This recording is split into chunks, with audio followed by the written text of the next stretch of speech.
Students, আমি Nitish sir জ্ঞানজ্যোতি coaching সেন্টারের পক্ষ থেকে তোমাদের প্রত্যেককে জানাই আরো একবার স্বাগত। তো স্টুডেন্টস, আজকে আমি তোমাদের সঙ্গে আলোচনা করব এনইপি ফোর্থ সেমিস্টার যারা 4 ইয়ার আন্ডার গ্রাজুয়েট প্রোগ্রামের অধীনস্থ যে সমস্ত ছাত্রছাত্রীরা নর্থ বেঙ্গল ইউনিভার্সিটি আন্ডারে বিভিন্ন কলেজগুলোতে পড়াশোনা করছো, তাদের জন্য আজকে আমি অতি গুরুত্বপূর্ণ একটা টপিক নিয়ে আলোচনা করব। সেটা হচ্ছে 3 মার্কসের জন্য ইকতা সিস্টেম। ওকে, মেজর 6 হিস্ট্রি থেকে আজকে আমার তৃতীয় ক্লাস অর্থাৎ ক্লাস নাম্বার 3। এই ক্লাসে আমি অলরেডি এর আগে গুরু নানক আলোচনা করেছিলাম, তার আগে আমি কবির আলোচনা করেছিলাম। আজকে আমাদের ইকতা সিস্টেম সম্পর্কে আলোচনা করব। তো ক্লাসটি শুরু করার পূর্বে তোমাদেরকে বলে রাখি, যারা এখনো চ্যানেলটিকে সাবস্ক্রাইব করোনি তারা অবশ্যই চ্যানেলটিকে সাবস্ক্রাইব করো এবং পাশে থাকা বেল আইকন অল প্রেস করে দাও, যাতে এরপর থেকে কোনো আমরা ভিডিও আপলোড করলে তার নোটিফিকেশন তুমি সবার আগে পেতে পারো। এছাড়া অনলাইনে তোমরা যদি আমাদের কাছে পড়তে চাও বা ক্লাসেস করতে চাও, তাহলে অবশ্যই যোগাযোগ করো আমাদের অফিসিয়াল নাম্বার 6295916282 নাম্বার এবং 7076398606 নাম্বার। তোমাদের টোটাল কোর্স ফি রয়েছে, যারা মেজর কোর্স নিয়ে পড়বে পুরো 6টা সাবজেক্ট নর্থ বেঙ্গল ইউনিভার্সিটি আন্ডারে 1199 টাকা পুরো কোর্স ফি, এবং যারা প্রোগ্রাম কোর্স নিয়ে আমাদের কাছে শুধুমাত্র এমডিসি কোর্স বা মাল্টিডিসিপ্লিনারি কোর্স নিয়ে পড়বে তাদের জন্য কোর্স ফি কিন্তু 599। সেখানে তোমরা এই প্যাকেজে 3টা সাবজেক্ট কিন্তু পাচ্ছ, মেজরের 3টা পেপার শুধুমাত্র পাচ্ছ না, এমডিসি পাচ্ছ, এইসি পাচ্ছ এবং মাইনরটা পাচ্ছ। তো চলো শুরু করছি আজকের ক্লাসটা। দেখো, সুলতানি যুগে আমাদের রয়েছে সুলতানি যুগ মেজর 6 এ। এই সুলতানি যুগে যদি আমরা বলি ইকতা, এই ইকতা কথার অর্থ হলো এক অংশ।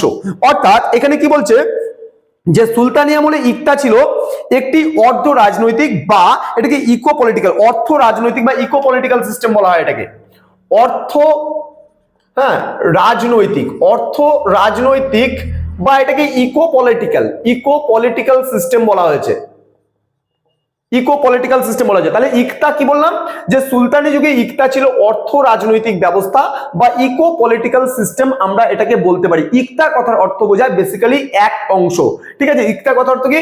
এক অংশ। অর্থটা কি? ইকতা কথার অর্থ এক অংশ, অর্থাৎ কিছুটা পার্ট। অর্থাৎ সাপোজ মনে করো সুলতানি আমলে, সাপোজ মনে করো এটা একটা জমি বা এটা একটা ল্যান্ড। এবার মনে করো যা ফসল ফললো তার একটা অংশ দেওয়া, একটা পার্ট দেওয়া। মনে করো জমিতে দেখা গেল, সাপোজ মনে করো দেখা গেল একটা জমিতে অল্প কিছু পরিমাণে আমি ধরলাম 10 মণ, হ্যাঁ 10 মণ ধান চাষ হলো। তার মধ্যে মনে করো 1 মণ ধান বা একটা অংশ যে রাজস্ব হিসাবে দিতে হচ্ছে সুলতানি যুগের যে শাসক ছিল সেই শাসককে, তো সেটাকেই বলা হচ্ছে ইকতা। এবার বেসিক্যালি কিছু কনসেপ্ট বলছি আমি, যেমন এখানে ইসলামীয় রীতি অনুযায়ী উৎপাদিত ফসলের উদ্বৃত্ত অংশ সরকারের ওই মানে রাজস্ব হিসাবে বা প্রাপ্য হিসাবে গণ্য হতো। অর্থাৎ সুলতানি যুগে যা কৃষিজ উৎপাদন হতো সেই উৎপাদনের একটা অংশ কিন্তু কি হতো, একটা অংশ যেত কার, একটা অংশ যেত কিন্তু শাসকের। অর্থাৎ সুলতানি যুগে যে সুলতান ছিল সেই সুলতান কিন্তু সেই অংশটা কিন্তু পেত, অর্থাৎ ফসলের বা উৎপন্ন ফসলের কিন্তু সেই অংশটা। ইরফান হাবিব কি বলেছেন, যে কৃষকদের কাছ থেকে উদ্বৃত্ত ফসল আদায় করার জন্য যে প্রথার উদ্ভব হয়েছিল তাই ইকতা ব্যবস্থা। অর্থাৎ একজন কৃষকের কাজ কি? কৃষকের কাজ হচ্ছে উৎপন্ন করা বা উৎপাদন করা। কি উৎপাদন করা? ফসল উৎপাদন করা। এবার এই ফসল থেকে বা এই উৎপাদনের থেকে তো আমাকে একটা রাজস্ব নিতে হবে। আমি রাজা, তাহলে আমি যদি রাজস্বটা না নেই, আমি ট্যাক্সটা যদি না নেই, তাহলে সরকারকে কি করে চালাবো, আমার প্রদেশকে কি করে চালাবো? সেটা চালানোটা পসিবল হবে না। সেই কারণে কিন্তু ইরফান হাবিব বলেছেন যে কৃষকের কাছ থেকে যে সুলতান তার যে প্রাপ্য রাজস্ব আদায় করত সেটাকেই বলা হয়েছে ইকতা ব্যবস্থা। এখানে আরো কিছু কনসেপ্ট আছে, আরো কিছু কথা আছে, যেমন দিল্লি সুলতানি সাম্রাজ্যের গোড়া থেকেই অর্থাৎ ইলতুৎমিশের আমল থেকেই কিন্তু ইকতা ব্যবস্থার সূত্রপাত হয়েছিল। তাহলে ইকতা ব্যবস্থার সূত্রপাত ইলতুৎমিশ, হ্যাঁ ইলতুৎমিশের সময়কাল, হ্যাঁ সময়কাল থেকে কিন্তু কি বললাম যে ইকতা প্রথার কিন্তু উদ্ভব হয়েছিল। অর্থাৎ সুলতানি সাম্রাজ্যের গোড়া বিশেষ করে ইলতুৎমিশের সময়কাল থেকেই কিন্তু কি হয়েছিল, ইকতা প্রথার উদ্ভব বা আবির্ভাব হয়েছিল।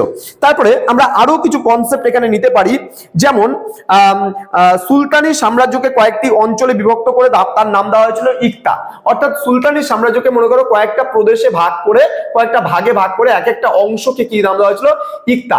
এবং মনে করো সাপোজ মনে করো এই ইকতাদের এলাকায় থাকতো মাকতি বা ইক্তাদার।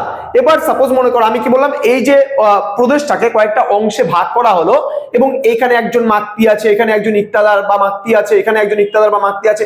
এদের কাজ কি, ওই নির্দিষ্ট এলাকায় যে কৃষক রয়েছে সেই কৃষক যে উৎপাদন করছে সেই উৎপাদনের একটা অংশ এই মাক্তি বা ইক্তাদারেরা কি করতো, কাকে দিত, দিত সম্রাটকে। কিসের জন্য দিত, রাজস্ব হিসাবে বা ট্যাক্স হিসাবে দিত।